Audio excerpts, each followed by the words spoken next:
Youth hostel ठाने माँ माहेश्वरी संस्कृति परिषद आनुकूल्य ने नवम जातीय डुमाल दिवस माँ माहेश्वरी संस्कृति परिषद अध्यक्ष हरिशंकर बेहरांकर अध्यक्षता ने अनुष्ठित हो जाइए।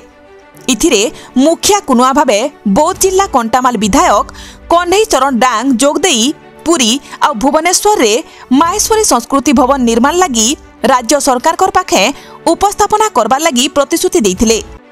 मुख्य वक्ता भावे पूर्वतन निर्देशक ओडिया भाषा प्रतिष्ठान कुलपति वेद विश्वविद्यालय तमिलनाडु तथा जगन्नाथ संस्कृति विशेषज्ञ प्रोफेसर डॉक्टर हरिहर कानूनगो जोगदेई स्तंभरूपी जगन्नाथ उपासना रे डुमाल जातिर भूमिका उपरे गुटे गवेषणाधर्मी संदर्भ उपस्थापना करिथिले।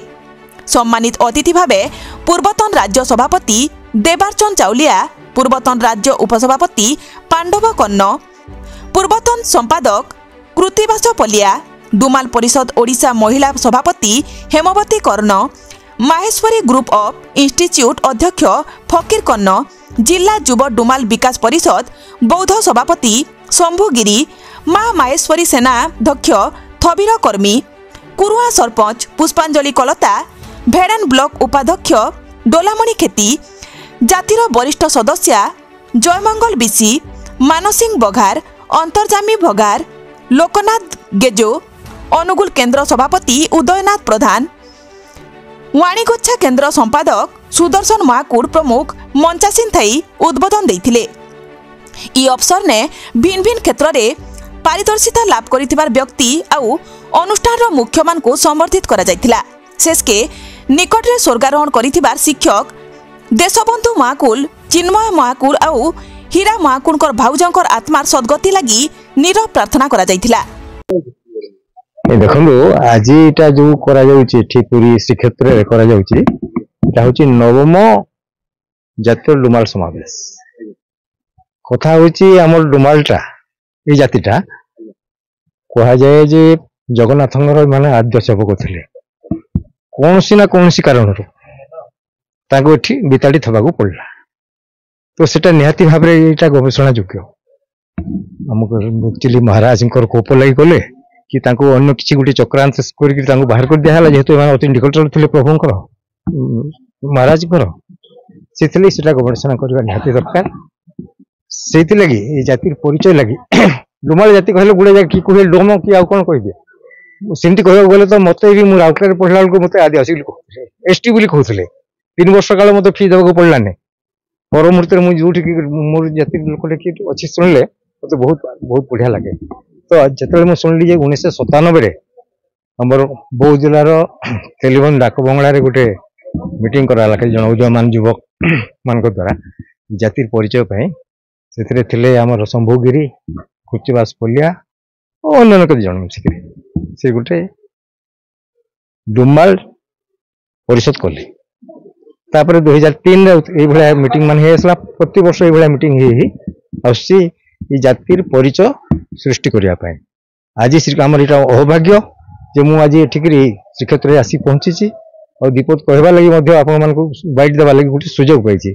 गोटे डुमाल जातिटा आपण अन्य आडे ताकू के कायस्थ कहूची, किए खंडायत कहूची, किए चषा कहूची, किंतु डुमाल जाति स्वतंत्र जाति कोंकर जगन्नाथंकर माने आद्य सेवक। तेणु एई जातिर जेति परिचय प्रसिद्धि पाइबा कथा ता वर्तमान सुधा पाई परिने। तेणु प्रति वर्ष एई भला गुटे गुटे आयोजन करा जाउची। आ आज डिसेंबर 20 2025 रे एटा नवम जातीय डुमाल जातीय दिवस। यही अवसर में अनेक लोक आम शपथ नहीं था ये खाली तो जाति कर भेट भाट हो देमें कौन भोजी भात करदे हम नहीं, तो समाज पाई आम कौन कर प्रथम जाति कौन कर समाज पाई कौन कर आमर जिला पाई कौन कर राज्य पाई कौन करवा। यही जाति यही भाया गोटे व्रत नेबा कथा, शपथ नेबा कथा, जहाद्वारा कि आम 2036 सुधा ओडिशा को गोटे विकसित राज्य से परिणत करूँ एवं 2047 बेलू भारत को गोटे सशक्त देश, सशक्त राष्ट्र, विकसित राष्ट्र आगे परिणत कर। हरिशंकर बेहरा, सभापति माँ माहेश्वरी संस्कृति परिषद ओडिशा।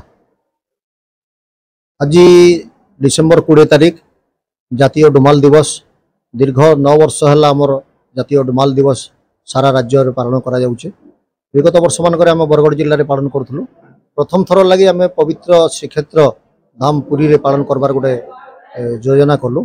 कारण जगन्नाथंकर आद्य सेवक हिसाब से डुमाल जाति आगु सेवा कर आसुले और से कथा से स्मृति के मन रखबार लगी आज जातीय डुमाल दिवस आम पुरीर यूथ हॉस्टेल रे आज महासमारोह पालन करूँ। निश्चित भाव आज ओडिशार विभिन्न प्रांतर आम जाति भाई जाति गंगा माँ मौसी मैंने गुरुजन मैंने आसिक उपस्थित होते और विभिन्न क्षेत्र में पारदर्शिता लाभ कर समस्त प्रतिभावान को आम संबर्धित कलु।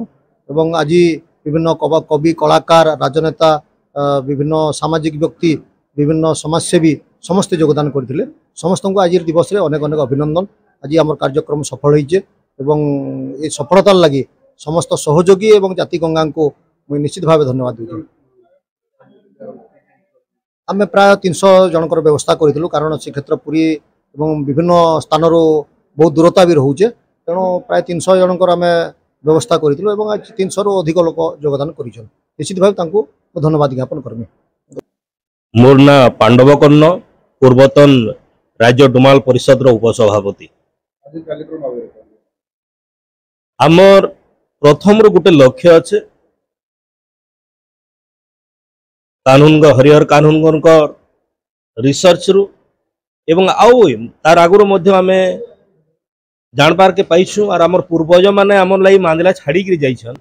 ए डुमाल जाति गोटे महान जाति 1857 मसीह ढेंकानाल राजांकर अधीन गोटे महासभा होता एवं तार मांदेला अनुसार ये जातिटा राजांकर अति सुंदर और आत्मीय निज जाति और शुद्ध जाति खाया पेय व्यवसाय चाली चलन एत शुद्ध जे राजा तांको खुशी होकरी पूरी मुक्ति मंडपर दायित्व मध्य से देथिले एवं जगन्नाथंकर प्रथम सेवक भाव में ग्रहण करा से जो डुमाल जातिर वर्तमान मध्यम काल रे कौन सी कारणवशत डुमाल जाति को लोक आउ जानी पारि नथिले एवं डुमाल कहले से माने अन्य किसी बुझी पारथले ताकू आमे लोक लोचन को आनिबा पई एवं से महान संस्कृति को बजाय रखिबा पई प्राय आज 30 वर्ष पूर्वे आमे राज्य डुमाल परिषद नारे गोटे परिषद गठन करा गला एवं तार परवर्ती समय रे विभिन्न सांस्कृतिक कार्यक्रम विभिन्न जस्ट जेमती एबे हमर पिलामर भाई माने माहेश्वरी सेना महिला माहेश्वरी महिला समिति ये प्रकार विभिन्न प्रकार कार्यक्रम तांगर माध्यम कार्यक्रम करिकरी ई जो जातीय डुमाल दिवस एटा को आमे गत 2017 मसीह रे आरंभ कराला एवं प्रति वर्ष डिसेम्बर 20 तारिख दिन जातीय डुमाल दिवस आमे पालन करी प्राय तो आमे 200 रु 300 लोक आशा करूथुलु किंतु आपण माने देखिथिबे ई जे हमर संपूर्ण भाव रे लोक छिडा हेकरी रही गले तांको पे आमे बसबा में स्थान दे पारलो निश्चित भाव रे 400-500 लोकंकर निश्चित भाव रे आगमन हेतिला।